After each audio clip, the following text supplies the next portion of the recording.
Caroline, as a major vendor, you have regular product roadmaps. You're introducing new products, new technologies.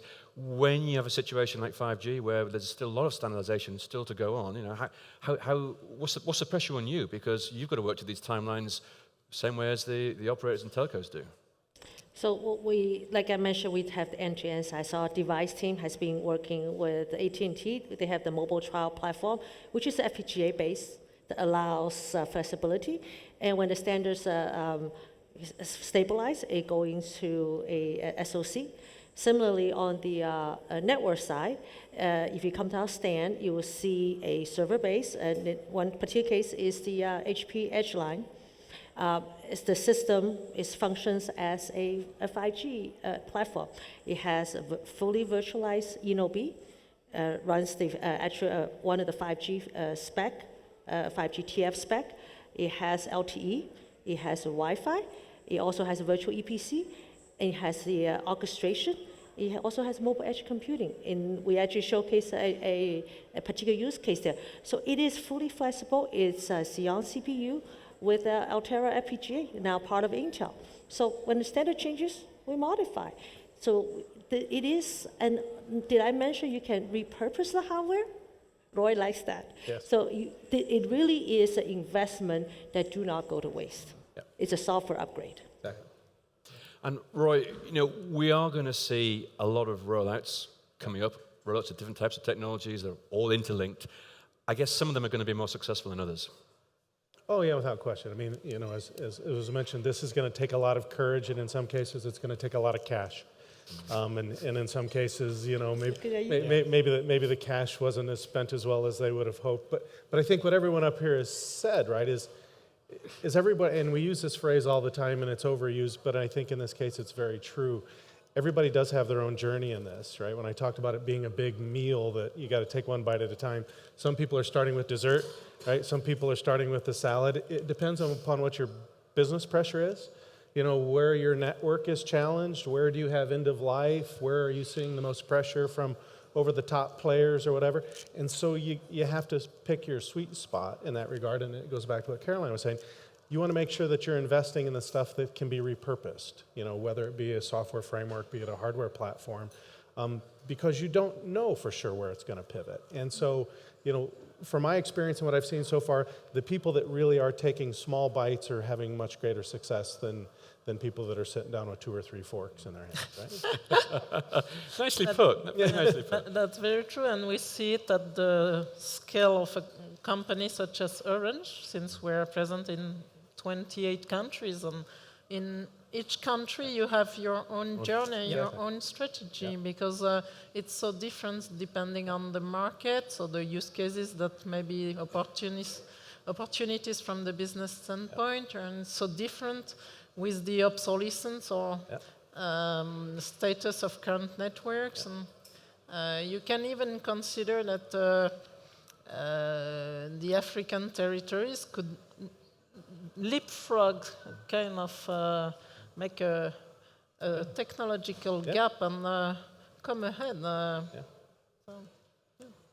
And see, that's why, NFV is so important, right? Because it provides that infrastructure that is software-centric. You don't have to keep investing capital into hardware, right? And it gives you that flexibility to rapidly sort of, go where you need to go, drive some of the innovations, right? And kind of shift the industry. So a lot of work that Orange and AT&T and others are doing in public forums is to drive some of this standardization, but leverage that NFV platform, whether it's virtual network functions onboarding or federations or API standards, et cetera, so we become more software-centric. And as we all know, software is king, right? So that's the way to success. Yeah. Well, it goes back to what you said earlier. It helps you capture the creativity and the innovation that needs to come behind this to keep it moving. Yep. Following that line, I think it's important to clarify what is the role of the platform a little bit, because in an heterogeneous environment as the one that you described, we have a similar case. I mean, with different geographies, which sometimes the big use case in one latitude is not that relevant in the other. So, but what you have in common is the platform. But what is the platform? It's not only the pieces of hardware that are there is not the software, but it's also the way that you encapsulate your operations. That is extremely important. I mean, so you don't reinvent the wheel, and you don't need to create new ways of coordinating people per country.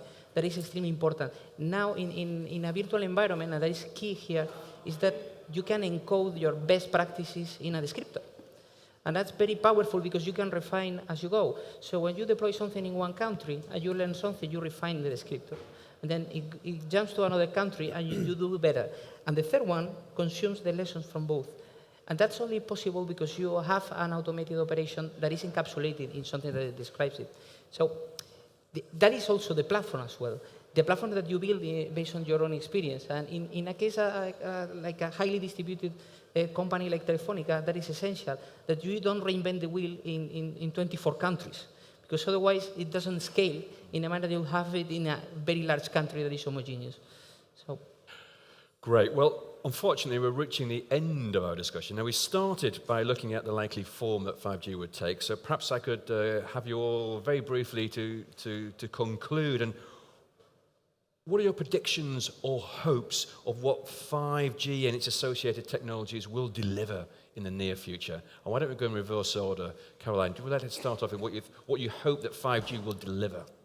Well, and folks here in Intel will know, I am known as a terrible driver. Every time I get in the car, people jumping to grab my key, try to drive. I cannot wait for autonomous driving, autonomous parking, and I would just be happy to not have to drive a car for any single moment too soon. Right, very good. Very good. And so Carol and I live in the Dallas area, right? So what I'm going to do is have your car come pick me up first. Drive you down to downtown Dallas for your Dallas, AT&T headquarters. right? But, Nice. From a summarization perspective, right? So I think we're all kind of aligned on the business drivers, the business benefits, sort of, what it will do for the greater good, right? But it's going to be a lot of hard work, right? All this stuff doesn't just happen, You have a super panel, but there's a lot of work that happens behind the scene to make it real. And that's what I'm hoping, that in the next sort of 18 to 2 years, we go down, heads down, tackle the difficult issues, and make progress. Yeah. And Roy, what's your predictions? What do you hope 5G will deliver? Well, I think it has to bring us a much more flexible network than we have today, right? That gives us ubiquity across all sorts of dimensions, right? Be it application, be it real-time, mission-critical, or some of the more whimsical things, right? 80% of the network's chewed up by video today. I'm pretty sure not all of that's real serious stuff. But when that much of the bandwidth is being chewed up by that, it doesn't leave a lot of room for some of the other things we need to do. And so I think we can start getting on with more serious business if we can solve some of that. Great. And Javier? So I won't make any prediction on use cases because I'll regret in 2 years. Because everyone in this industry has made predictions about use cases. So, and we are still waiting for our video conference. Because the customer didn't like, the technology is there, but it's not yet there. The jetpacks are not yet there either. So I won't talk about the ultra-low latency because we don't know for sure if that will be appealing in the manner that we are, in the initial use cases that we are showing today in Mobile World Congress. But for sure what will happen, and I think that will be a brave statement, so hopefully I won't regret in a couple of years, is that we'll have a flexible network in a manner that allows us to try many things without being too expensive. Exactly.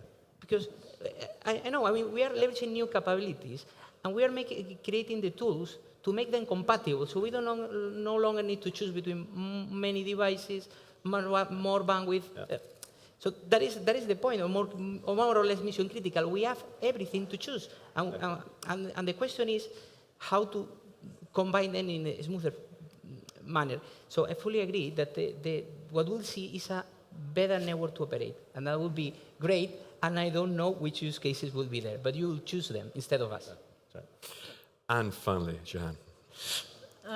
So personally, I hope it will, let's say, make a better life. It will help in our civil engagement and societal moves. And I'm especially thinking about applications such as robotics and or health coupled with virtual reality or augmented reality. So it could help for rural deserts, for example, to revive in a certain way. I'm thinking about the low-cost capability for the 5G deployment, from the mobile deployment in African countries, for example, which is also a key for digitalization in these countries and access to education and so on. So, and finally, I'm thinking about the green capabilities, because it's supposed to be more eco-efficient. So globally, I hope, really, I sincerely hope that it will bring some better life at the social level. Let's hope so. Let's hope so too. I would like to thank our sponsors of the panel, Hewlett Packard Enterprise and Intel, for being great friends, and thank you very much for doing this. Our panelists, our operators, our vendors, you've been a great panel. Thank you very much indeed. And finally, to our audience for listening very attentively.